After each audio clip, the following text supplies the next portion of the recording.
మాకు అందరికీ అవసరమైనట్టుగా మాట్లాడతాం. యేసు నామములో వేడుకొంచున్నాం తండ్రి, ఆమేన్. మన ప్రభుని మన రక్షకుడైన యేసుక్రీస్తు నామములో మీ అందరికీ కూడా తెలియజేస్తూ ఉన్నాం. దేవుని యొక్క మాటల్లోకి మనం వెళదాం. కీర్తనల గ్రంథం, పరిశుద్ధ గ్రంథంలో నుండి కీర్తనల గ్రంథం 27వ అధ్యాయం. కీర్తనల గ్రంథము 27వ అధ్యాయము 5వ వచనాన్ని మనం చదువుకుందాం. ఆపత్కాలమున ఆయన తన పర్ణశాలలో దాచును, తన గుడారపు మట్టున నన్ను దాచును, ఆశ్రయ దుర్గము మీద ఆయన నన్ను ఎక్కించును. చాలు. దేవుని యొక్క మాట మనందరి కొరకు దీవించి ఆస్వాదించి మా ఇంట్లో నడిపించును గాక. ఆమేన్. ఇక్కడ కీర్తనకారుడు దావీదు రాసుకున్నటువంటి ఒక ప్రత్యేకమైన మాటలు మనకు కనబడుతూ ఉన్నాయి. ఈ యొక్క ప్రత్యేకమైనటువంటి మాటలు ఏంటంటే, ఈ యొక్క ఆపత్కాలమున ఆయన తన పర్ణశాలను నన్ను దాచును. ఆపత్కాలంలో పర్ణశాలను, ఈ యొక్క పర్ణశాలలో పండుగ, పర్ణశాలలో పండుగ. పర్ణశాల అనగా దేవుని బిడ్డలు నివసించేటువంటి పర్ణశాల. దేవుని స్తోత్రాలు ఇద్దామా?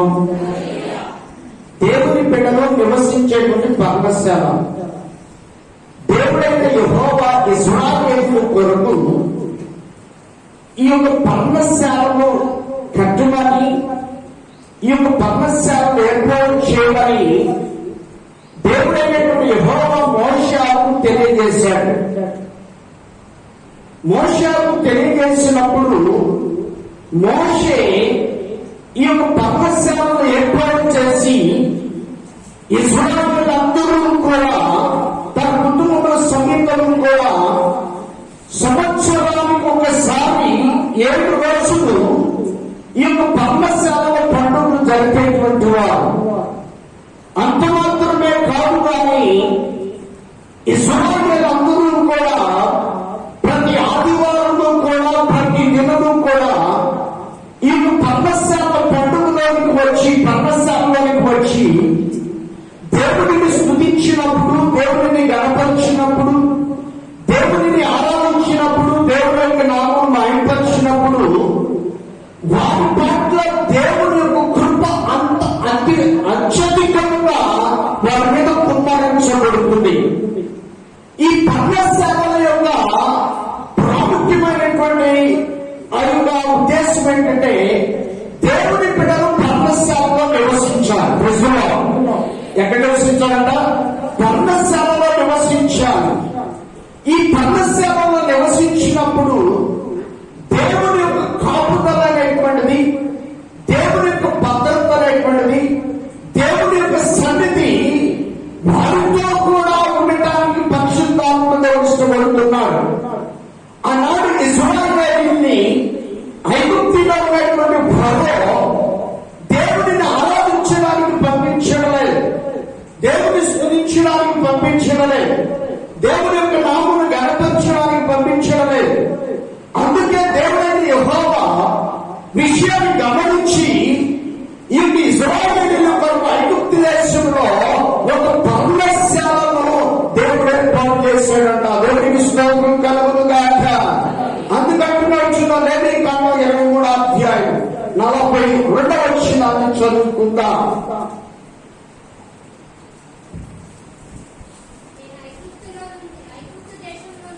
నేను ఐగుప్తు దేశంలో నుండి ఇశ్రాయేలును రప్పించినప్పుడు వారిని పర్ణశాలలో నివసింపజేసినని నీ జనులు ఎరుగునట్లు 7 దినములు 7 దినములు పర్ణశాలలో నివసింపవలెను. ఎక్కడ నివసించాలంటండి? దేవుని స్తోత్రాలు ఇద్దామా? ఎక్కడ నివసించాలంట? పర్ణశాల. ఎన్నిసార్లు? 7 రోజులు నివసించాలంట. 7 దినములు 7 రోజులు పర్ణశాలలో నివసించాలి. ఇశ్రాయేలుకి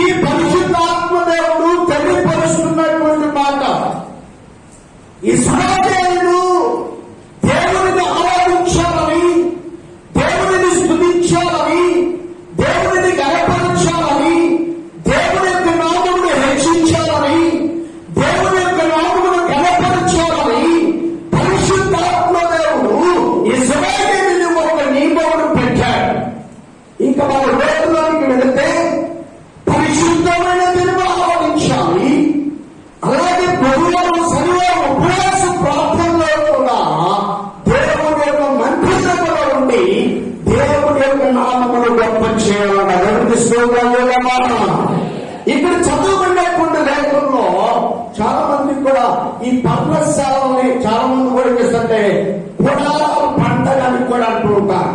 ఈ పర్ణశాలని గుడారాల పండుగని కూడా అంటూ ఉంటారు. కనుక దేవుని బిడ్డలమైనటువంటి మనము ఈ పర్ణశాలలో దేవుని బిడ్డలైనటువంటి వారితో దేవుడు సహవాసం చేయడానికి, ఇశ్రాయేలు యొక్క అవసరాలు తీర్చడానికి, ఇశ్రాయేలు దేవుని సన్నిధిలో దేవునికి చెప్పుకోవడానికి, ఇశ్రాయేలు దేవుని అడగటానికి 7 రోజులు కూడా దేవుని సన్నిధిలో నివసించాలన్న దేవునికి స్తోత్రాలు. అందుకే దావీదు దేవుని యొక్క మర్మమును తెలుసుకున్నటువంటి దావీదు, దేవుని యొక్క అనుభూతిని ఎరిగినటువంటి దావీదు, దేవుని చిత్తమును చేయగలిగినటువంటి దావీదు, దేవుని యొక్క ప్రణాళికను నెరవేర్చడానికి, దేవుని యొక్క ఉద్దేశాన్ని నెరవేర్చడానికి పూనుకున్నటువంటి ఆసక్తి కలిగినటువంటి దావీదు పర్ణశాలలోనికి ఎప్పుడు వెళ్తున్నాడంటే ఆపత్కాలంలో వెళ్తున్నాడంట. దేవుని స్తోత్రం. ఎవరంటే ఆపత్కాలంలో ఆపదలు సంభవించినప్పుడు, కష్టకాలంలో సంభవించినప్పుడు, ఇబ్బందులు సంభవించినప్పుడు జాగ్రత్తగా మనం పరిశీలించాలి. ఈ కరోనా సమయంలో ఎంతమంది దేవుని మందిరంలోకి వచ్చి, ఇదిగో ప్రభువా ఈ కరోనా మా దేశము నుండి, మా గ్రామము నుండి, మా వీధి నుండి, మా కుటుంబము నుండి పారిపోవాలని, ఆపదను తప్పించబడాలని ప్రభు యొక్క పర్ణశాలలోకి వచ్చి, అనగా దేవుని మందిరంలోకి వచ్చి ఎంతమంది ప్రార్థన చేశారు, ఎంతమంది దేవుని స్తుతించారు, ఎంతమంది దేవుని గణపరిచారు, ఎంతమంది దేవుని యొక్క సన్నిధిలో పశ్చాత్తాపడగలిగారు. జాగ్రత్తగా మనం పరిశోధన చేయాలి. ఈ యొక్క ఆపత్కాలంలో పర్ణశాలలోకి వచ్చినట్లయితే ఆ పర్ణశాలలోనంట దేవుడంట నిన్ను తాయించడానికి ఇష్టపడుతున్నాడు. ఆపద నుండి తప్పించడానికి, కష్టకాలం నుండి తప్పించడానికి, ఇరుకుల నుండి తప్పించడానికి పరిశుద్ధాత్మ దేవుడు నీకు తోడు ఉండడానికి ఇష్టపడుతున్నాడు. అందుకంటున్నాడు చూద్దా, నిర్గమాకాండం పరిశుద్ధ గ్రంథములో నుండి నిర్గమాకాండం 33వ అధ్యాయం 32వ వచనాన్ని చదువుకుందాం.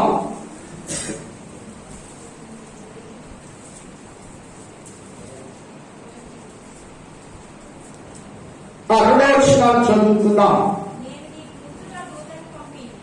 నేను నీకు ముందుగా దూతను పంపి కానానీయులను, అమోరీయులను నిర్గమాకాండము 33వ అధ్యాయం 2వ వచనం చదువుకుందాం. మరియు యెహోవా మోషేతో ఇట్లనెను, నీవును ఐగుప్తు దేశము నుండి తోడుకొని వచ్చిన ప్రజలను బయలుదేరి నేను అబ్రహాముతోను, ఇస్సాకుతోను, యాకోబుతో ప్రమాణము చేసి నీ సంతానమునకు దీన్ని ఇచ్చేదనని చెప్పిన పాలు తేను ప్రవహించు దేశమునకు లేచిపోండి. దేవునికి స్తోత్రం కలుగును గాక. హల్లెలూయా. ఇక్కడ ఇశ్రాయేలీయులతో మాట్లాడుతున్నటువంటి మాట ఏంటంటే, మరియు యెహోవా మోషేతో ఇట్లనెను, నీవు ఐగుప్తులో నుండి తోడుకొని వచ్చిన, ఎవరు తోడుకొని వచ్చాడంట? ఇశ్రాయేలీయులు తోడుకొని వచ్చాడంట. దేవునికి స్తోత్రం కలుగును గాక. మరొకసారి లేదమ్మా, సందర్శనం లేదమ్మా. ఇశ్రాయేలీయులు తోడుకొని వచ్చినటువంటి ప్రభు అయిన క్రీస్తు. అందుకే ప్రభు అంటాడు, ఇశ్రాయేలీయులంట గద్ద రెక్కల మీద ఎక్కించుకుని వచ్చాడంట. కనిపిస్తుందా లేదమ్మా? ఎక్కడి నుంచండి? ఐగుప్తు దేశము నుండి. ఐగుప్తు అనగా పాపపు దేశం. ఐగుప్తు అనగా నరహత్యతో చేయబడినటువంటి దేశం.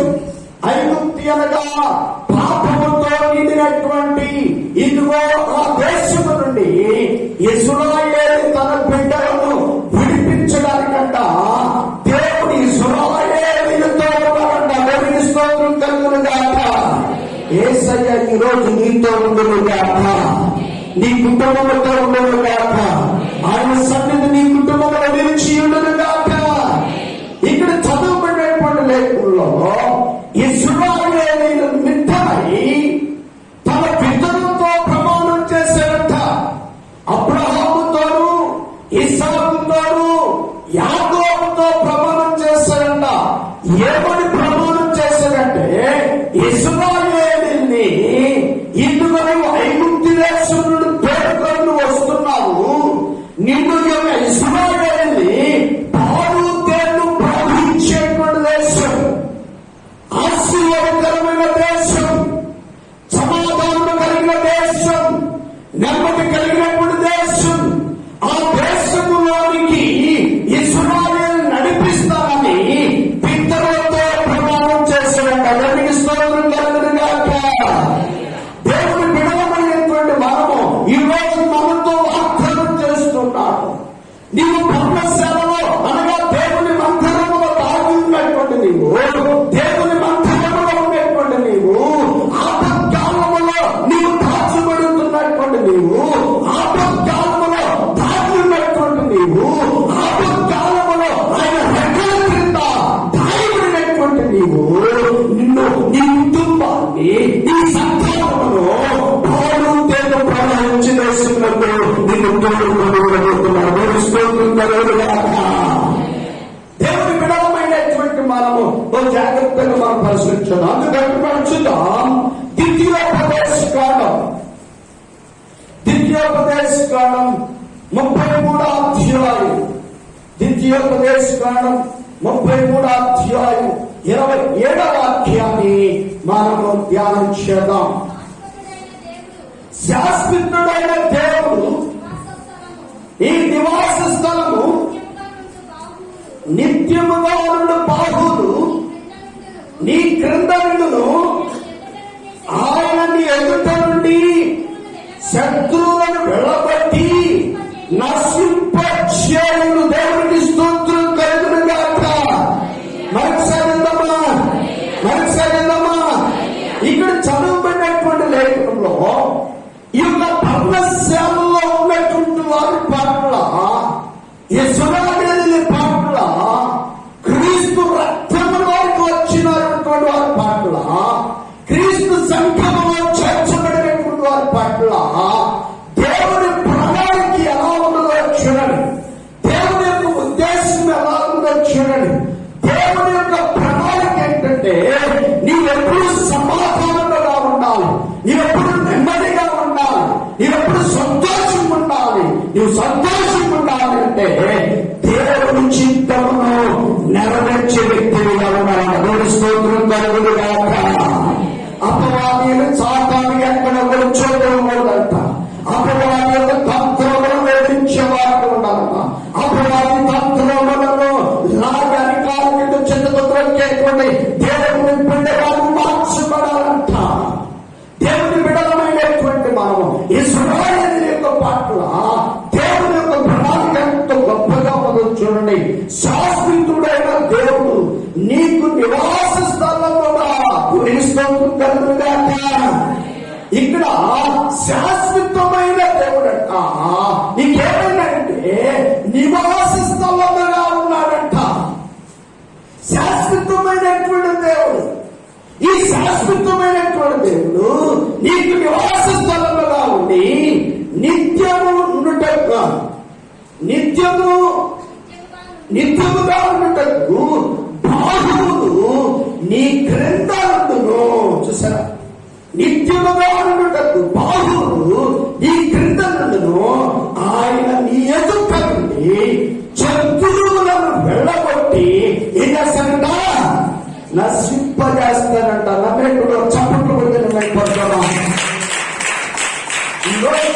శత్రువులు ఎవరైనా ఉన్నారేమో, నీ శత్రువులు నిన్ను చూచి నిన్ను చూచి నిన్ను హింసించేవారు, నిన్ను బాధ పెట్టేవారు, నిన్ను హింసించేటువంటి వారు. అందుకే ఇశ్రాయేలులో ఉన్నటువంటి భక్తులు విమర్శించేటువంటి, భార్యను విమర్శించేటువంటి, బిడ్డలు విమర్శించేటువంటి శత్రువులను ఇశ్రాయేలుడైనటువంటి దేవుడంట ఇశ్రాయేలు శత్రువులు కనబడకుండా ఎర్ర సముద్రంలో నశింపచేశాడంట. ఆ ఎర్ర సముద్రంలో ఈ రోజు నీకు శత్రువులైనటువంటి వారిని నీ ఎదురు వెళ్ళబట్టి ఆయన వారంట నశింపచేయుటకు ఆయన పూనుకొని ఉన్నారన్న దేవునికి స్తోత్రం కలుగుగాక.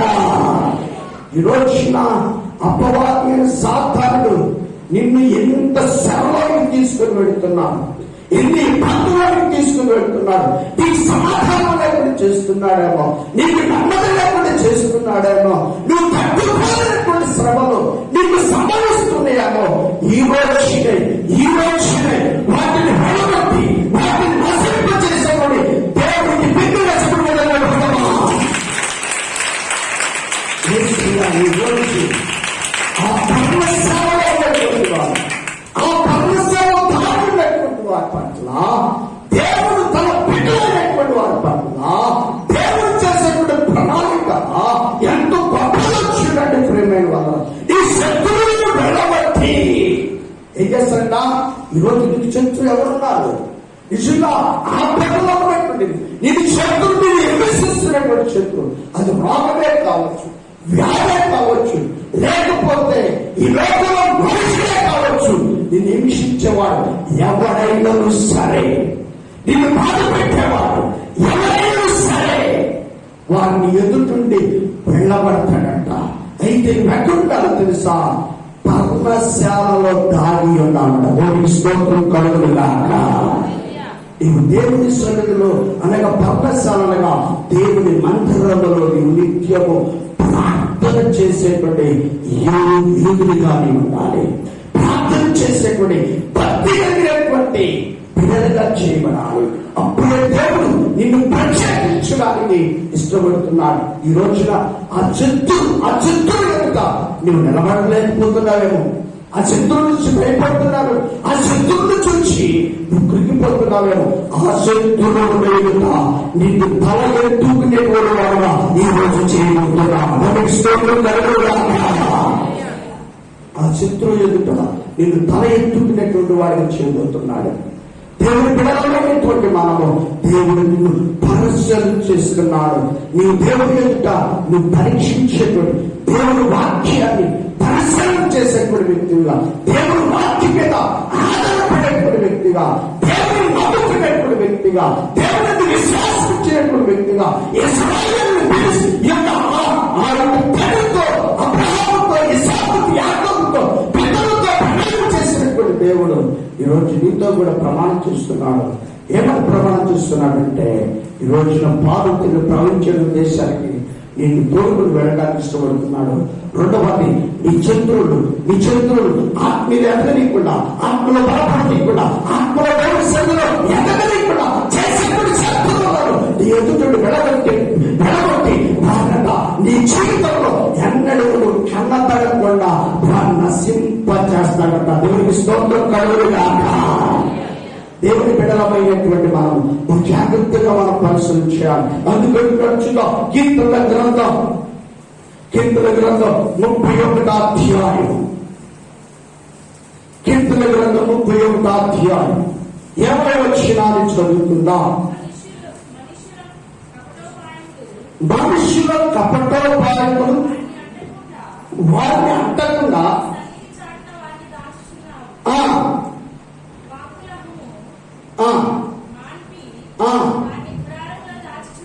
గుడారములో దాచుచున్నావు. చాలు, ఇక్కడ అంటాడు మనుషుల కపటోపాయములు. ఏ పాయములట? తెలుస్తుందా లేదమ్మా? మరుసలేదమ్మా? సంతోషంగా లేదమ్మా? ఇక్కడ అంటున్నాడు కపటోపాయములు అంటే నిన్ను గురించి చెడ్డ ఆలోచన కలిగినటువంటి వారు, ఇశ్రాయేలు గురించి చెడ్డ ఆలోచన కలిగినటువంటి వారు పన్నాగములు పన్నుతూ ఉంటారు. అందుకే దావీదుని సౌలు చంపాలని ఎన్నో పన్నాగాలు పడుతూ ఉన్నాడు. 21 వీటి తీసుకొని 21 సార్లు దావీదును చంపాలని వెతుకుచున్నటువంటి సౌలు. ఈ సౌలు తన జీవితంలో దేవునికి విధేయుడుగా ఉండలేకపోయాడు. కానీ దావీదును చంపడానికి వెళుతున్నప్పుడు దావీదు సౌలు యొక్క నుండి పారిపోతున్నాడు. ఎక్కడికి పారిపోతున్నాడంటే రామాలయానికి పారిపోతున్నాడంట. దేవుని స్తోత్రం కలుగును గాక. దేవుని సన్నిధిని వెతుకుతున్నాడంట. దేవునితో సహవాసం కలిగి ఉండడానికి వెతుకుతున్నాడంట. దేవుని సన్నిధిలో ప్రార్థన చేయడానికి వెతుకుతున్నాడంట. దేవుని సన్నిధిలో ఆత్మచేత ప్రార్థన చేస్తున్నప్పుడు పన్నాగులు పడినటువంటి సౌలు దావీదు చేతికి చిక్కించాడట. సౌలు గుడారంలో నిద్రపోతూ ఉన్నప్పుడు, సైన్యం నిద్రపోతూ ఉన్నప్పుడు ఆ సైన్యం దగ్గరికి వచ్చి దావీదు సౌలు యొక్క పై చేతులు కట్టేసుకొని ఏం చేస్తున్నాడంటే, సౌలు రాజా అంటప్పుడు సౌలు తుల్లిపడి లేచాడట. తుల్లిపడి లేచి ఈ దావీదు స్వరంలో ఉన్నదేంటి అని చెప్పేసి వెంటనే లేచినప్పుడు దావీదు అన్నాడంట, నేను చచ్చిన కుక్కని కదా, నిర్మల్ని కదా, ఎందుకున్న అలాగా తమ్ముడుతావు? నీ పన్నాగములు ఎన్నో పెరుగుతున్నావు ఎందుకు? నీ పాత్రను నేనే ద్రోహం చేశానని, నీ పాత్రను నేనే చేశాను కానీ కీడు చేయలేదే. నీ పాత్ర నేను చేయడానికి ఇష్టపడుతున్నానే. నీ పాత్ర ఎప్పుడూ కూడా మాట చేతనైనను, తలంపుల చేతనైనను, దేవుని చేతనైనను, దేవునికి వ్యతిరేకమైనటువంటి పని నేను ఏది చేయలేదే. ఎందుకు నన్ను అలా తమ్ముడుతున్నావు? అప్పుడు సౌలు అన్నాడంట, నీవు దేవుని చేత అభిషేకించబడిన వాడని ఇందును బట్టి నాకు అర్థమవుతున్నది అన్నాడట. నమ్మిడిలో చెప్పబడిన ఈ రోజున జాగ్రత్తగా మనం పరిశీలించాలి. నీ శత్రువులు నిన్ను గురించి పన్నాగములు పనవచ్చు, నీకు తెలియకుండా పనవచ్చు. వాటి నుండి తప్పించగలిగిన నజరేయుడైన యేసు ఆయన గుడారములో నివసిస్తున్నావు. దేవునికి మహిమ కలుగును గాక. నీ శత్రువులను నువ్వు హతమార్చాలి, నీ శత్రువులను నువ్వు ఏదో చేయాలి, నీ శత్రువులను నువ్వు ఏదో హింసించాలని, నీ శత్రువులు నిన్ను వెంటాడుతున్నప్పుడు దేవుని సన్నిధి నిన్ను వెంటాడుతూ నిన్ను శిరస్సును శిల్పాలు కూడా ఆయన రెక్కల కింద భద్రపరిచి ఆయన ఉన్నతమైనటువంటి గుడారపు పట్టున నిన్ను దాచుకున్నాడు. అంతేనా? ఇంకొకసారి ఆయన గుడారపు మట్టున ఈరోజు కూడా నీ పాటల నీకు తెలియకుండా ఎంతమంది నీ చేతులు ఎన్ని పన్నాగులు పన్నుతున్నారో వారందరూ ఇప్పుడే కూలిపోకున్నాక ఏమి రావట్లా. ఈరోజు ఎదుటి వారికి మన శత్రువులుగా కనపడకూడదు. మన శత్రువులు ఎన్ని పన్నాగులు పన్నుతున్నారో వారందరూ కూడా నశింపైపోగాక. దేవుని యొక్క మహిమ రావాలి. అందుకే సౌలు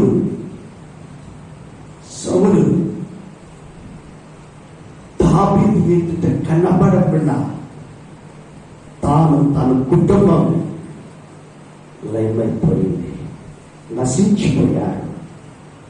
కారణమేంటో తెలుసా? దావీదు గుడారములో ఉన్నాడు. దావీదు గుడారములో ఉన్నాడు.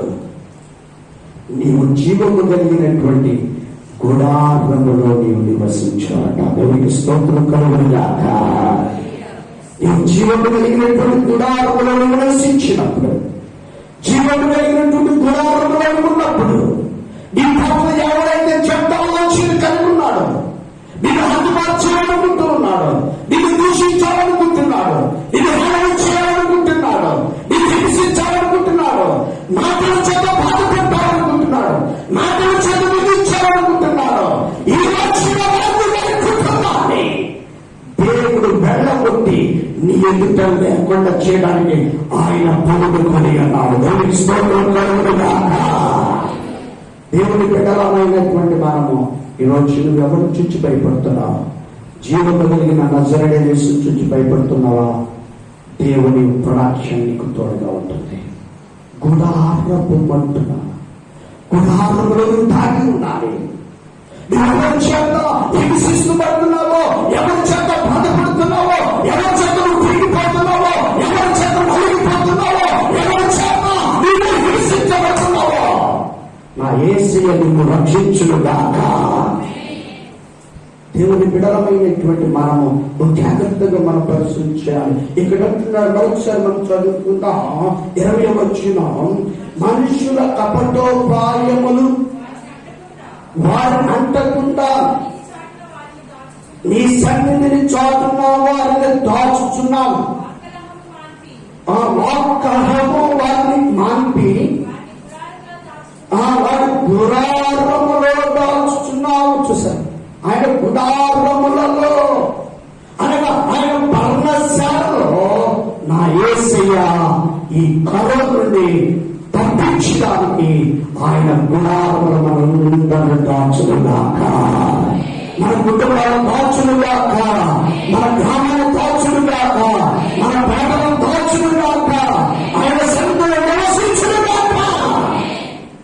ఆయన బిడ్డలమైనటువంటి మనము ఏ దేవుని గుడారమును సమీపించుకున్నా, ఏ శత్రువులు నిన్ను సమీపించుకున్నట్లు ఈ రోజున వాడి పన్నాగములన్నీ కూడా క్రీస్తు నామములు లయమైపోవుగాక. 46వ కీర్తన 46వ కీర్తన మొదటి వచనాన్ని చదువుకుంటా.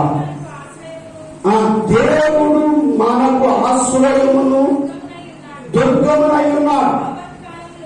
ఆపత్కాలములలో ఆయన నమ్ముకొనదగిన సహాయకుడు కావున.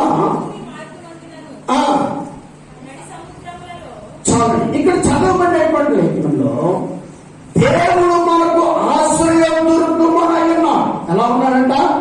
ఆశ్రయం దుర్గమునై ఉన్నాడు. జాగ్రత్తగా మనం పరిశీలించారు. మనకు ఎవరైనా ఆశ్రయం ఉన్నారంటే మన తల్లిదండ్రులు మనకు ఆశ్రయం ఉండకపోవచ్చు, మన భర్త మనకు ఆశ్రయం ఉండకపోవచ్చు, మన భార్య మనకు ఆశ్రయం ఉండకపోవచ్చు, మన బిడ్డలు మనకు ఆశ్రయం ఉండకపోవచ్చు, మన తల్లిదండ్రులు మనకు ఆశ్రయం ఉండకపోవచ్చు. కానీ నువ్వు అబ్బాయి ఒక్కసారి ఒక్క కేక వేస్తే ఆయన నీకు ఆశ్రయములో నీకు వచ్చేస్తున్నాడు. దేవునికి మహిమ కలుగునుగాక. ఒక ఆయన ఒకసారి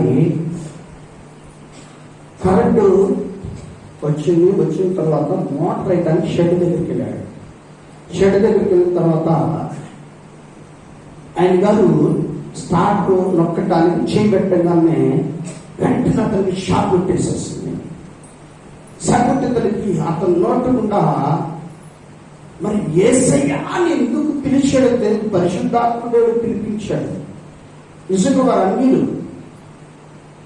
పరిశుద్ధాత్మ దేవుడు పిలిపించాడు కనుక యేసయ్య అనడంతోనే వెంటనే ఆ కరెంట్ అతను విడిచిపెట్టేస్తుంది. చూడు, యేసయ్య అని పిలిస్తే చాలు నీ సమీపంలోనికి నిన్ను దాయటానికి, నిన్ను కాపాడటానికి, నిన్ను రక్షించడానికి, నిన్ను విమోచించడానికి, ఆయనకి పర్ణశాలలోనికి రావడానికి ఆయన సిద్ధంగా ఉన్నాడు. దేవుని స్తోత్రం కలుగునుగాక. దేవుని బలమైనటువంటి మనము జాగ్రత్తగా మనం పరిశోధన చేయాలి. ఇక్కడ అంటున్నాడు ప్రేమ వల్ల ఆపత్కాలములో ఆయన నమ్ముకొనదగిన సహాయకుడు. ఎలాంటి వాడంటాడు? ఎప్పుడు? ఆపత్కాలంలో జాగ్రత్తగా పరిశీలించాడు. ఎవరైనా ఆహారం లేనప్పుడు ఎవరైనా ఇంటికి పెడితే ఎవరైనా ఇంటికి వెళ్తే నీ కాళ్ళు బాగానే ఉన్నాయిగా, నీ రమణ వయసేగా, పనికి వెళ్ళొచ్చి వండుకొని తినొచ్చు కదా అనేటువంటి వారు చాలా మంది ఉన్నారు. అయ్యో ఈ రోజున ఆహారం కొట్టిన ఆశ్రయములు కోరి వచ్చాడే, వారిని పిలిచి వారికి ఆహారం పెడదాం. చాలా మంది ఆహారం పెడతారు. మరి రాత్రి ఉండిన అన్నం ఉంది కానీ జాడిన పచ్చి ఉంది కానీ తీసుకొచ్చి నేను మటన్ కూరతున్నాను, ఇలా చికెన్తో నీ బిర్యానీ తినొచ్చు. ఈ ఆశ్రయం కోరి వచ్చినటువంటి వ్యక్తికి మాత్రం ఏం ఆహారం ఇవ్వగలుగుతున్నావు? ఆపదలో ఉన్నప్పుడు నీ సృష్టికర్త అయిన దేవుడు నువ్వు పిలువగానే నీ యొక్క ఎదలోనికి వచ్చేస్తున్నాడే, నీకు సమీపంలోనికి వచ్చేస్తున్నాడే, నీకు రక్షించడానికి వస్తున్నాడే. ఆపదలో నమ్ముకున్న తగిన దేవుడని నువ్వు నమ్ముచున్నావే. అలాంటి దేవునికి నీవు కృతజ్ఞతగా ఉండాలంట. దేవునికి స్తోత్రం కలుగునుగాక. దేవుని బిడలమైనటువంటి మనము జాగ్రత్తగా మనం పరిశీలించాలి. అనుకుంటున్నాడు. చూద్దాం సామెతల గ్రంథం 14వ అధ్యాయం. సామెతల గ్రంథం 14వ అధ్యాయం 26వ వచనం చదువుకుంటా. యెహోవా యందు భయభక్తులు కలిగి ఉంట బహు ధైర్యము పుట్టించును. అట్టివారు పిల్లలకు ఆశ్రయ స్థానము కలదు. దేవునికి స్తోత్రం కలుగునుగాక. అందుకంటున్నాడు యెహోవా యందు భయభక్తులు కలిగి ఉండుట బహు ధైర్యము పుట్టించును. యెహోవా యందు భయభక్తులు కలిగి ఉండుట. దేవుని యందు భయభక్తులు కలిగి ఉండటానికి ఇష్టపడినాడు.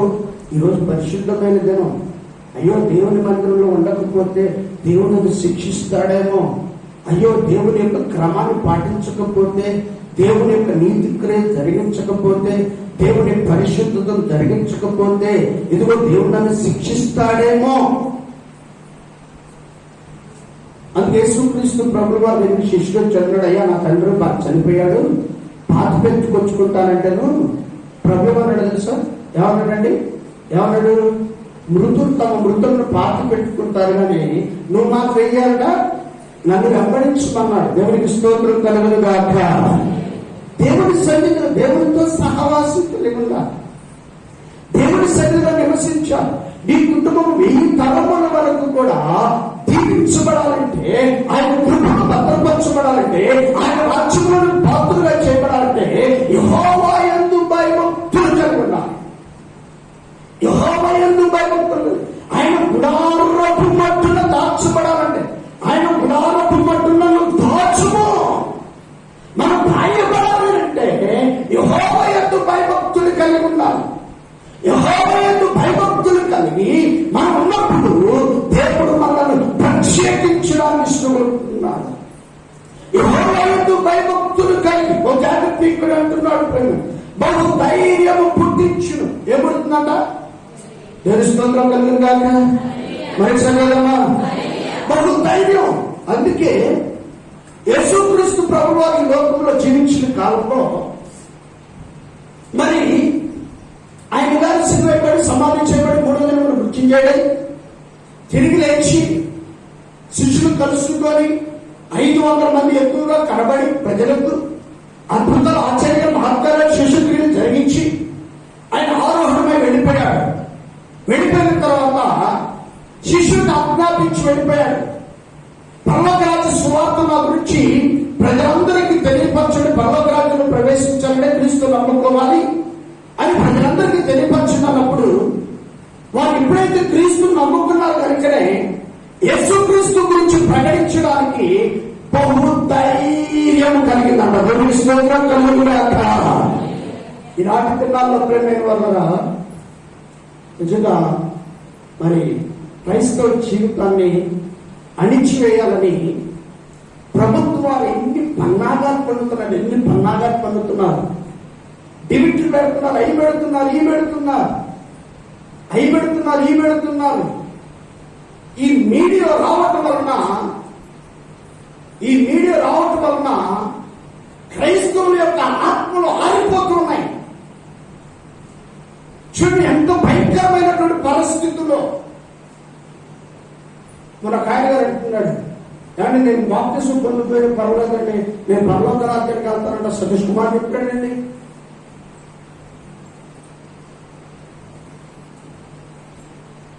చూడండి, అందుకే దేవుని వాక్యము ఎవరు చెప్పినా వినపడుతుంది. నీ యొక్క కుటుంబ సంఘంలో దేవుని వాక్యాన్ని నువ్వు జాగ్రత్తగా దేవుని గుడారంలో నువ్వు ప్రవేశించగలిగితే ఎవరి బోధన వాళ్ళ బోధన వలన ఆత్మీయ జీవితంలో పడిపోతున్నారు. దానికి కొంత చెప్పుకుంటూ వచ్చాడు. ఇలాంటి దినాల్లో బోధన కూడా దేవుని వాక్యాన్ని కూడా తన వైపు మడుచుకుంటున్నారు, తన వైపు మడుచుకుంటూ ఉన్నారు.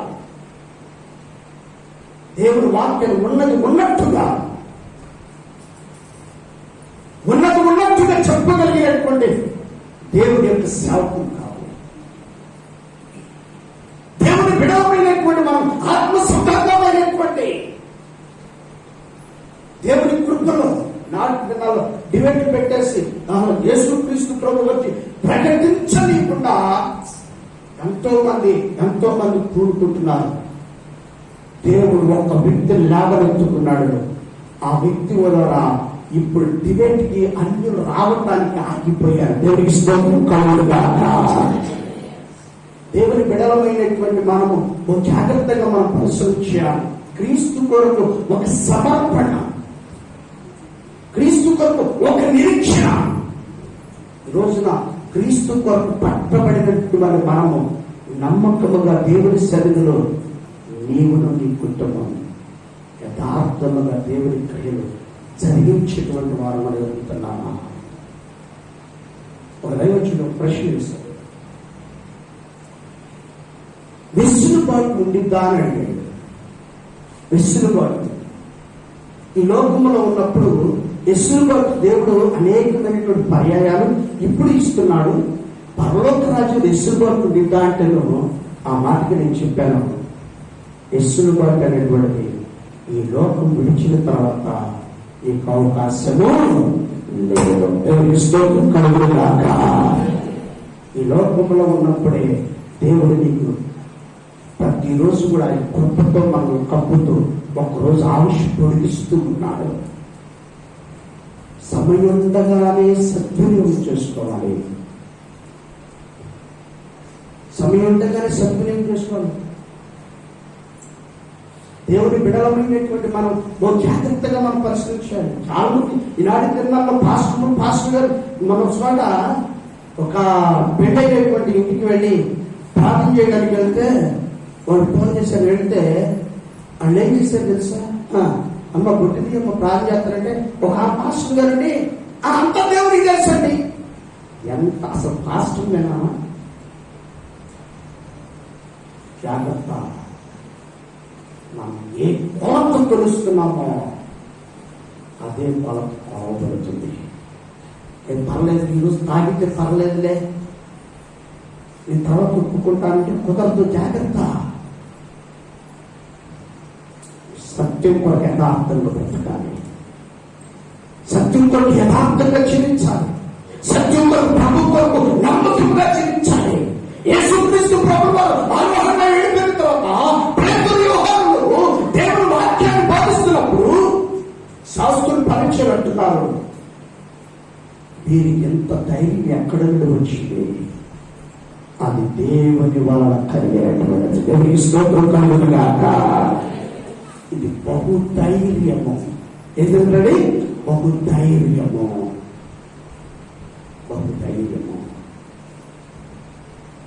దేవుని బిడలమైనటువంటి మనము ఓ జాగ్రత్తగా మనం పరిశీలించాలి. క్రీస్తు కొరకు సమర్పణ కావాలి. క్రీస్తు కొరకు యథార్థత కావాలి. క్రీస్తు కొరకు నిశ్చయిత కావాలి. నీ పిల్లలు దేవుని రాజ్యంలో ప్రవేశించాలంటే నీ పిల్లలకు ఒక మాదిరికరముగా గుడారములో నీవు నివసిస్తే నీ పిల్లల గుడారములో నివసిస్తారు. దేవునికి స్తోత్రం కలుగునుగాక. అందుకంటే రక్షిద్దాం ప్రేమైన వాళ్ళ కీర్తనల గ్రంథం 17వ కీర్తన 17వ కీర్తన 8వ వచనం చదువుకుందాం. నీ కృపాతిశయములను చూపుము, నన్ను కాపాడుము, నన్ను లయపరచుకోవారు దుష్టులను నన్ను చుట్టుకొని నా ప్రాణ శత్రువుల చేత చిక్కకుండను, నీ రెక్కల నీడ క్రింద నన్ను నమ్మినటువంటి వారు దేవుని స్తోత్రం చేద్దామా, చేద్దామా. నీవు గుడారములో అనగా పర్ణశాలలో నీవు క్రమము తప్పకుండా నీకు ఎన్నైనా పని రావచ్చు, ఎంత బిజీ అయినా ఉండొచ్చు, దేవుని కంటే విలువైంది ఏది కూడా లేదు. దేనైతే విలువ అనుకుంటావో అది నీ యొద్దకు దూరమైందని ప్రభు చెప్తున్నాడు. దేవుని బిడలమైనటువంటి మనం ఇప్పుడు అంటున్నాడు, కృపాతిశయములను చూపు, ఒకడు తన కనుపాపను కాపాడుకున్నట్లు నన్ను కాపాడును, నన్ను లయపరచుకో దుష్టులో పోగొట్టి కాపాడును, నన్ను చుట్టుకొను నా ప్రాణ ఎలాంటి వారంట ప్రాణ చుట్టూ. జాగ్రత్త, శత్రువు ఎవరవుతూ కాదు, నీ పక్కనే ఉంటాడు, నీతోనే సహవాసం చేస్తాడు, నీతోనే ఉంటాడు, నీలోనే ఉంటాడు. జాగ్రత్త, నీ ప్రాణ స్నేహితుడు. జాగ్రత్త. దేవుని బిడలమైనటువంటి మనము ఓ జాగ్రత్తగా మనం పరిశీలన చేయాలి. నీకు మంచిగానే మాట్లాడతాడు, నీ కుటుంబంతో మంచిగానే ఉంటాడు, నీతోనే మంచిగా ఉంటాడు. జాగ్రత్త. వాడిని గ్రహించాలంటే దేవుని ఆత్మలోనికి నువ్వు రావాలి. దేవుని స్తోత్రం కలుగుగాక. దేవుని సన్నిధిలో అందుకంటున్నాడు ప్రేమలో, నా ప్రాణ శత్రువుల చేత చిక్కకుండను, నీ రెక్కల నీడ క్రింద నన్ను దాచును. ఎక్కడ దాయబడాలంట? క్రీస్తు యొక్క రెక్కల క్రింద. గుడారములో ఉన్నటువంటి ప్రాముఖ్యత, గుడారముకున్నటువంటి విలువ, గుడారములో దేవుని సన్నిధి ప్రభావంతో నింపబడింది. ఆ పర్ణశాల యొక్క మట్టుగా నీవు నిలిచి ఉన్నప్పుడు నీ ప్రాణ శత్రువును కూడా నిన్నేమి చేయగలదా? దేవుని బిడలమైనటువంటి మనము జాగ్రత్తగా మనం పరిశీలించాలి. క్రీస్తు కొరకు ఒక సమర్పణ కావాలి. అందుకంటాడు 32వ అధ్యాయము 7వ వచనాన్ని మనం చదువుకుందాం. 7వ వచనం 32. నా దాగు చోటు నీవే, శ్రమలో నుండి నీవు నన్ను రక్షించెదవు, విమోచన గానములతో నీవు నన్ను ఆవరించెదవు. చాలు. ఏ కారణట? విమోచన గానం, విమోచించబడటం. అందుకే అన్నాడు, నా దాగు చోటు నీవే, శ్రమలలో నుండి నీవు నన్ను రక్షించెదవు. దొరికిస్తోంది కలుగుగాక. ఎక్కడొచ్చట?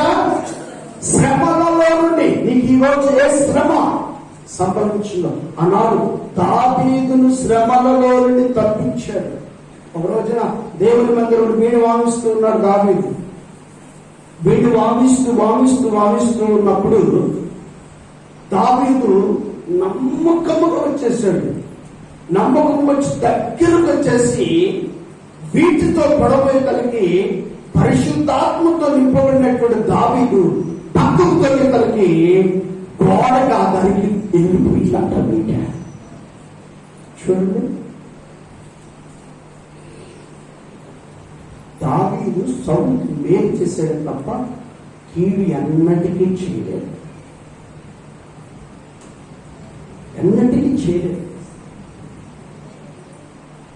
ఈ రోజున మేలు చేసే నీకు దేవుని సన్నిధి నిరంతరము నిలిచి ఉంటుంది. దేవుని స్తోత్రం కలుగుగాక. దేవుని బిడలమైనటువంటి మనం ఇక్కడ జాగ్రత్తగా మనపరుస్తుంది. శ్రమలలో నుండి నీవు నన్ను రక్షించను, మోక్షణ గానముతో నన్ను ఆవరించను. విమోచన గానము, విమోచించడం శత్రువుల శ్రమలలో నుండి. ఏ శ్రమలు సంభవించినయో, ఏ శ్రమలో నువ్వు నలిగిపోతున్నావో, ఏ శ్రమలో కొట్టినట్లుతున్నావో, ఏ శ్రమలో నువ్వు నలిగిపోతున్నావో, యేసయ్య ఈ రోజు నీ శ్రమలను విడిపించడానికి ఆయన నీ కొరకు దిగి వచ్చాడు. దేవునికి స్తోత్రం కలుగుగాక. అందుకంటున్నాడు చూద్దాం ప్రేమ వల్ల 119వ కీర్తన 114వ కీర్తన 114 వచనాన్ని చదువుకుందాం. నా కాడు చోటు, నా మరుగు చోటు, నా పీడము నీవే, నేను నీ వాక్యము మీద ఆశ పెట్టుకొని ఉన్నాను. దేవుని స్తోత్రం కలుగుగాక. ఇక్కడ అంటున్నాడు, నా మరుగు చోటు, నా కీడము. దేవుని బిడ్డలమైనటువంటి మనము జాగ్రత్తగా మనం పరిశీలించుకోవాలి. అందుకంటున్నాడు, నేను నీ వాక్యము మీద ఏమిటిలాట ఆశ పెట్టుకొని ఉన్నాడు. ఈ రోజున అయ్యో దేవుని మందిరానికి వెళ్ళాలి, దేవుని మందిర ఆత్మతో వెళ్ళాలి, దేవుని మందిరానికి ముందుగా వెళ్ళాలి, వాక్యము కొరకు నన్ను సిద్ధపరచాలి, ఇదిగో వాక్యం చేత నన్ను ఆత్మ చేత నన్ను తాకాలి, వాక్యము నా హృదయంలో నిలిచి ఉండాలి, వాక్యం చేత నేను పట్టబడాలి, వాక్యంలో నేను ఫలించాలి, వాక్యంలో నేను దీవించబడాలి. ఈరోజు ఎంతమంది ఆత్మత. అందుకే నువ్వు ఫలించకపోతే చెట్టు ఏడుగా ఉంచబడింది కూడా. నువ్వు ఫలించాలి. ప్రభు కోరుకుంటున్నాడు నువ్వు ఫలించాలనే దేవుని యొక్క ఉద్దేశము. నువ్వు ఫలించాలనే దేవుని యొక్క ప్రణాళిక అయినది. నువ్వు ఫలించాలనే దేవుని యొక్క ఉన్నతమైనటువంటి కృపలో నిన్ను భద్రపరచడానికి ఇష్టపడుతున్నాడు. ప్రాణ రక్షణ, ప్రాణము తీసేటువంటి నువ్వు ప్రాణ స్నేహితుల నుంచి కూడా నిన్ను తప్పించడానికి ఆయన ఇష్టపడుతున్నాడు. దేవుని బిడవమైనటువంటి మనం ఒక జాగ్రత్తగా మనం పరిస్థితి. అందుకంటే 143:9 వచ్చింది అనుకుందాం.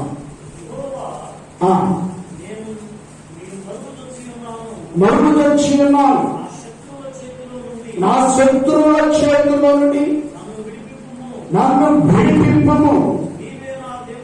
నీవే నా దేవుడవు, నీ సిద్ధానుసారముగా ప్రవర్తించుటకు నాకు నేర్పుము.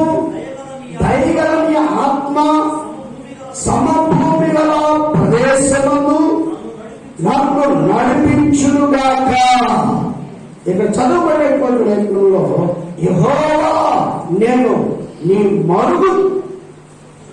మరుగుచొచ్చి ఉన్నాను, నా శత్రువుల చేతి నుండి నన్ను ఈ రోజున శత్రువుల చేతిలో నుండి విడిపించు. అందుకే ఇశ్రాయేలీయులు అమాలేకీయుల చేతిలో, అందుకే దేవుడు అంటున్నాడు, అమాలేకుడి చెయ్య నీ మీద ఎచ్చుగా ఉన్నదంటే కాడబెట్టి, నీ మీద పాపం ప్రభుత్వం చేస్తుందంటే కాడబెట్టి, నీ మీద శత్రువు విభవిస్తున్నాడంటే కాడబెట్టి, నీ మీద శత్రువు దాడి చేస్తున్నాడంటే కాడబెట్టి, ఈరోజు నా సర్వశక్తి కలిగినటువంటి మహిమతో నువ్వు నింపబడగలిగితే ఆ శత్రువుని నీ చేతికి అప్పగించడు కాక.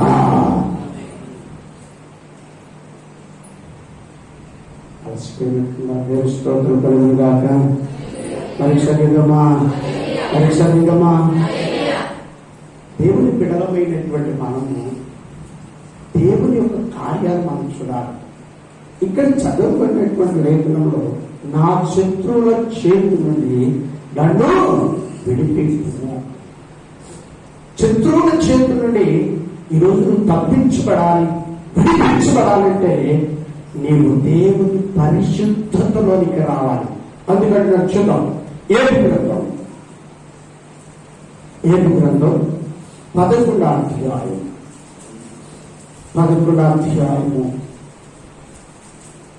16వ వచనం చదువుకుందాం. నిశ్చయముగా నీ దుర్దర్శమును నీవు మరచెదవు, దాటిపోయిన ఆ పాలు నీటిని జ్ఞాపకము చేసుకున్నట్లు నీవు దానిని ఆ జ్ఞాపకము చేసుకునేదము. చాలని ఇక్కడ చదవబడినటువంటి ఏబు శత్రువుల చేతుల నుండి, శ్రమల నుండి, కష్టంలో నుండి, అపవాది యొక్క బంధకముల నుండి దేవుడు తప్పించడానికి సమర్థుడైనాడు.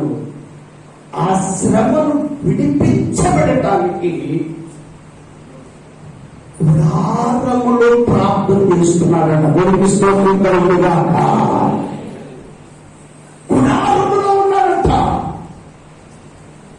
ఈరోజు అందుకంటున్నాడు. ఇక్కడ అంటాడు, నిశ్చయముగా నీ దుర్దర్శమును నీవు మరుగు చేసెదవు, దాటిపోయిన పాలు నీటిని జ్ఞాపకము చేసుకున్నట్లు నీవు దానిని జ్ఞాపకం చేసుకో. చూసారా, ఎంత ఉన్నతమైనటువంటి వాడిని. రూసు దేశంలో ఇద్దరి కంటే ఆస్తి పరులు మరొకడు లేదు. ఇద్దరికి శ్రమలు సంభవించి, శరీరం మీదకి శ్రమ వచ్చింది.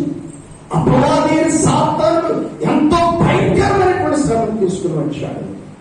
కానీ పరిశుద్ధుల యొక్క కాపుదలలో, అనేక పరిశుద్ధాత్మ కాపుదలలో ఉన్నాడు కనుక అపవాది సాతాను ఏమి చేయలేకపోయాడు.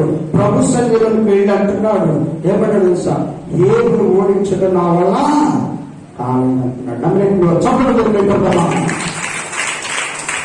ఈ రోజున నీకు వచ్చేటువంటి ఏ శ్రమైనా కావచ్చు, ఏ రోగమైనా కావచ్చు, అది నిన్నేమీ చెయ్యలేదు. దేవునికి స్తోత్రం కలుగునుగాక.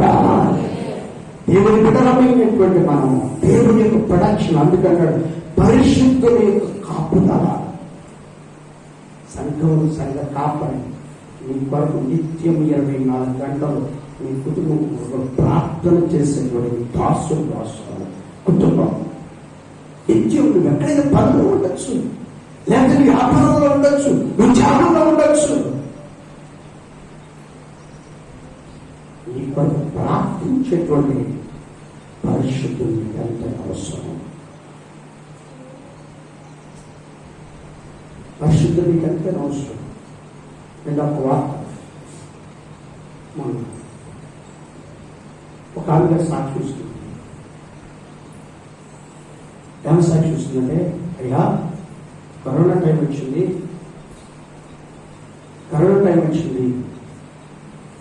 ఈ రోజున మేము ఇలా ఉన్నామంటే అది మా భక్తి కాదు, మా దైవజనుల యొక్క భక్తి. వారు మా కొరకు ప్రార్థిస్తున్నారు కనుకనే ఈరోజు ఆయన దేవుని కృపా భద్రతలో మేము ఉన్నాం. మేము పనులకు వెళుతున్నాం, సంపాదించుకుంటున్నాం, తింటున్నాం. ఆమెకు ఒకరోజు ఆలోచన ఇచ్చిందంట. దేవుడు ఆలోచన పెట్టాడంట, నువ్వు తింటున్నావు, ఈ దాసుడు తిన్నాడు, ఈ దాసుడు కుటుంబం ఏంటండి, ఒక్కసారి నువ్వు ఆలోచించావా అన్నప్పుడు ఆమె గుండె పగిలిపోయి ఊరంతా తిరిగి మా దాసు పోషణ కొరకు మీరు ఏమేమగలుగుతారు ఇవ్వండి, కలెక్ట్ చేసుకుని వెళ్ళి దాసు దగ్గరికి వెళ్ళి ఇది పరిస్థితి అని చెప్పి ప్రార్థన చేయించుకొని ఇచ్చిందట. ప్రార్థించేటువంటి సేవకుడు కావాలి. సంఘ కాపరి నిత్యం తిన్నా తినకపోయినా పనులు క్షేమంగా ఉండాలని, క్షేమంగా వెళ్ళాలి, క్షేమంగా తిరిగి రావాలని, నీ కుటుంబం బాగుండాలి, నీ పిల్లలు బాగుండాలని నీ కొరకు దైవజనుల కుటుంబం చేతులెత్తి ప్రార్థన చేసేటువంటి నీకు నీ దైవజనుల కుటుంబం ఉన్నది. దేవునికి స్తోత్రం కలుగునుగాక. దేవుని బిడలమైనటువంటి మనము ఎప్పుడూ కూడా దేవుని సన్నిధిలో ప్రార్థించేసేటువంటి వాళ్ళు ఉండాలి, ప్రార్థించే ఉండాలి. ఏడు నిత్యం ప్రార్థన చేస్తున్నాడు కనుకనే, ప్రభు సన్నిధిలో ప్రార్థన చేస్తున్నాడు కనుకనే దేవుడు పోయిన ఆరోగ్యం కంటే కూడా ఉన్నత ఆరోగ్యాన్ని ఇచ్చాడు. పోయిన ఆస్తి కంటే, పోయిన బిడ్డల కంటే కూడా అత్యధికంగా దేవుడు అనుగ్రహించాడు. దేవునికి స్తోత్రం కలుగునుగాక. ఈ రోజున ఏ వ్యాధుల గురించి నువ్వు దిగులు పడనవసరం లేదు, ఏ వ్యాధుల గురించి నువ్వు కృంగిపోనవసరం లేదు. అందుకంటే నచ్చుక సామెతల గ్రంథం 1వ అధ్యాయం 33వ వచనాన్ని చదువుకుందాం. 1వ అధ్యాయం, నా ఉపదేశమును అంగీకరించువాడు చూడండి ఎలా నివసిస్తాడట, సురక్షితంగా. ఏమిన్నప్పుడట, దేవుని వాక్యాన్ని చాలా జాగ్రత్తగా వినాలి. దేవుని వాక్యాన్ని చాలా జాగ్రత్త. చాలా మంది కూడా నిద్రపోతూ వింటారు, చాలా మంది నాకు తెలుసులే అంటూ ఉంటారు. చాలా మంది వాక్యమా ఎన్నిసార్లు విన్నామో జాగ్రత్త. ఒకసారి విన్నది మరి ఒక కోణంలో దేవుడు మాట్లాడతాడు. చాలా మంది దేవుడి మందిరానికి వస్తారు, బయటే కూర్చుంటారు. వారు బయట వారు, బుద్ధి లేని కనుక బయట ఉన్నారు. జీవము కలిగిన దేవుని సన్నిధిలో బయట నిలువనేలా నువ్వు లోపలికి రా అంటున్నాడు. దేవునికి స్తోత్రం కలుగునుగాక. చాలా మంది దేవుని మందిరానికి వస్తే 100 సార్లు బయటికి లోపలికి తిరుగుతారు. నీ విశ్వాసం ఏది? నీ భక్తి ఏది? దేవుని వాక్యాన్ని ఎలా వినగలుగుతున్నావు? దేవుని ఆరాధన ఎలా చేయగలుగుతున్నావు?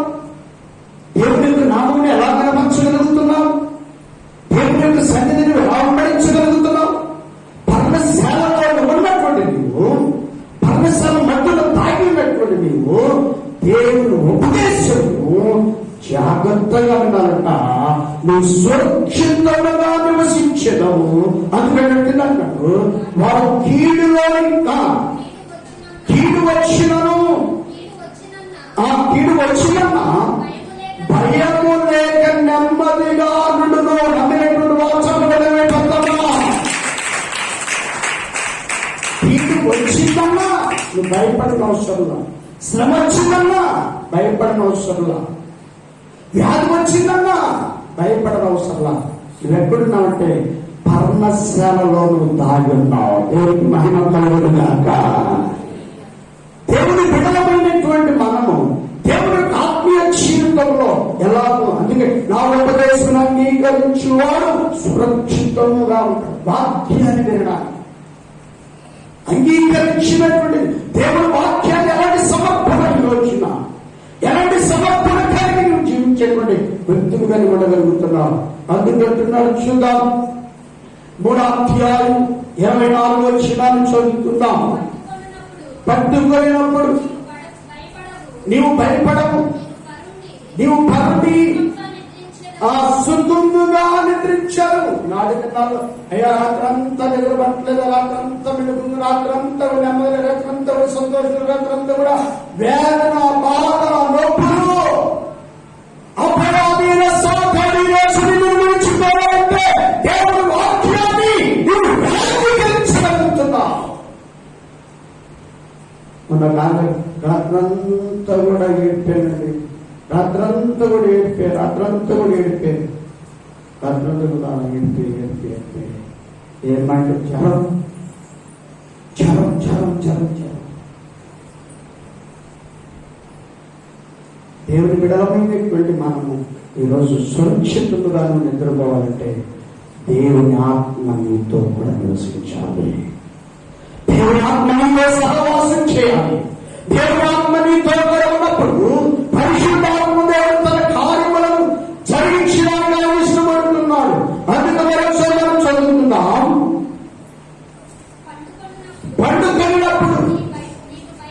నీవు భయపడవు, నీవు పరుని సుఖముగా పండుకొనినప్పుడు నువ్వు భయపడవు, భయం నీకు వెంబడించదు. ఎందుకంటే దేవుని వాక్యాన్ని విన్నప్పుడు. అందుకంటే చూద్దాం, మాట్లాడుకుని ప్రారంభం చేసుకుందాం. పేతురుగా రాసిన మొదటి పత్రిక, పేతురుగా రాసిన మొదటి పత్రిక 3:13 మీరు మంచి విషయంలో ఆసక్తి గలవారైతే హాని చేయబడేవా. దేవునికి స్తోత్రం కలుగును గాక. మరొకసారి లేదమ్మా, మరి చేద్దాం లేదమ్మా, పైకి లేదమ్మా. ఇక్కడ అంటున్నాడు, మీరు మంచి విషయంలో ఆసక్తి గలవారంటే మీకు హాని చేయవాడు ఎవడు? నీవు గుడారము పర్ణశాలల పండుగను, పర్ణశాలలో ఉన్నప్పుడు, పర్ణశాలలో ప్రవేశించినప్పుడు, పర్ణశాలలో దేవాత్మతో ఉన్నప్పుడు, పర్ణశాలలో మంచి ఆలోచన కలిగి ఉన్నప్పుడు, మరియు మంచి ఆశ, మంచి ఆలోచన ఆసక్తి కలిగి ఉన్నప్పుడు, నీవు మంచి విషయం ఆసక్తి కలిగి ఉన్నప్పుడు, నువ్వు ప్రార్థించడానికి ఆసక్తి ఉన్నప్పుడు, దేవుని స్తుతించడానికి ఆసక్తి ఉన్నప్పుడు, దేవుని సన్నిధిలో ఉన్నప్పుడు, నీవు దేవుడు ఆత్మచేత మంచి ఆసక్తి కలిగి ఉన్నప్పుడు నీకు హాని చేయవాడు ఎవడు? హాని చేసేవాడు. నిన్ను హాని చేయాలనుకుంటే వాడే హాని చేయబడతాడు. దేవునికి స్తోత్రం కలుగును గాక. వాడే హాని చేయబడతాడు. నువ్వు చేయాల్సిన మంచి ఆలోచన కావాలి, ఆసక్తి ఉండాలి. మంచి చేయాలి, మంచి చేయడానికి ఆసక్తి ఉండాలి, ప్రార్థించడానికి ఆసక్తి ఉండాలి, మోకరిగడానికి ఆసక్తి కావాలి. చాలా మంది ప్రార్థన ఆరాధన జరుగుతున్నప్పుడు చాలా మంది నిలబడి ప్రార్థన చేస్తూ, కొంతమంది కూర్చొని ప్రార్థన చేస్తారు. అంటే దేవుడికి లెక్కలేని తనం. దేవుడు మమ్మల్ని ఏం చేస్తాడు? అందరు నిలబెట్టుకుని మనం కూర్చుంటాం. అందుకే మార్కు సువార్త రాయబడిన మాట ఏంటంటే, నీవు నిలబడి చేసినప్పుడు నీ పాపం క్షమించబడుతుందని చెప్పాడు. నువ్వు నిలబడి నువ్వు ఆరాధన చేయాలి, నువ్వు నిలబడి దేవుని స్తుతించాలి, అంగలార్చాలి. గత వారంతో కూడా ఏ వ్యాధులను కూడా నీకు సంభవించకుండా ప్రతి సమస్యకి నిన్ను, నీ కుటుంబాన్ని, దేశాన్ని, గ్రామాన్ని సురక్షితంలో ఉంచినందుకు నువ్వు ఆయనకు కృతజ్ఞత కన్నీటి చేత హృదయం పగిలిపోవాలి. హృదయం పగలాలి. హృదయం పగలగలిగితే దేవుడు కాదు, నువ్వు ఆసక్తి కాదు. అయ్యో నా దేశం నుంచి ప్రార్థన చేయాలి, ఇదొక మంచి ఆసక్తి. అయ్యో నా కుటుంబం నుంచి ప్రార్థన చేయాలి, ఇదొక మంచి ఆసక్తి. అయ్యో నా భర్త నుంచి ప్రార్థన చేయాలి, ఇదొక మంచి ఆసక్తి. అయ్యో నా బిడ్డలకు ప్రార్థన చేయాలి, ఇదొక మంచి ఆసక్తి. అయ్యో నా సంఘం నుంచి ప్రార్థన చేయాలి, ఇదొక మంచి ఆసక్తి. సంఘంలో ఉన్నటువంటి బాధపడినటువంటి వారి కొరకు ప్రార్థన చేయాలి, ఇదొక ఆసక్తి. ఇదిగో రక్షించబడినటువంటి వారి కొరకు ప్రార్థన చేయాలి, ఇదొక ఆసక్తి. పర్ణశాలలో ఉన్నప్పుడు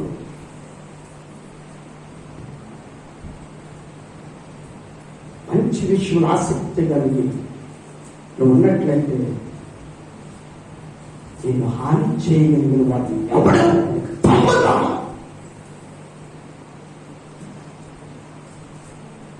మంచి విషయంలో ఆసక్తి కలిగినట్లయితే, మంచి విషయంలో ఆసక్తి కలిగినట్లయితే, దేవుని ఆసక్తి కలిగి నువ్వు ఉండగలిగితే దేవుడు నిన్ను ప్రత్యేకంగా ఆయన పర్ణశాలలో నిన్ను దాయటానికి, కుటుంబాన్ని దాయటానికి, ఏ వ్యాధి నుండి చాడిలోనికి రాకుండా ఆయన నిన్ను దాయటానికి, ఆయన రెక్కల కింద నిన్ను దాయటానికి ఆయన ఇష్టపడుతున్నాడు. ఈరోజు అలాంటి పరిశుద్ధాత్మ పర్ణశాలలో నువ్వు ప్రార్థించడానికి ఇష్టపడినట్లయితే వాళ్ళు లేచి నిలబడి ప్రార్థించడం దేవుడికి మాట్లాడుతూ దీవించి మా ఇంట్లో కలిగించుగాక. ఆమె ప్రార్థన చేస్తుంది. మనకి కూడా లేచి నిలబడి ప్రార్థించడం ఇదే వ్యక్తులు అనుకూలమైన సమయం, ఇదే రక్షణ దినం. ప్రభుత్వం కూడా ప్రభు సన్నిధిలో ప్రార్థించడం, ప్రభు సన్నిధిలో ప్రభుని ఆరాధించడం.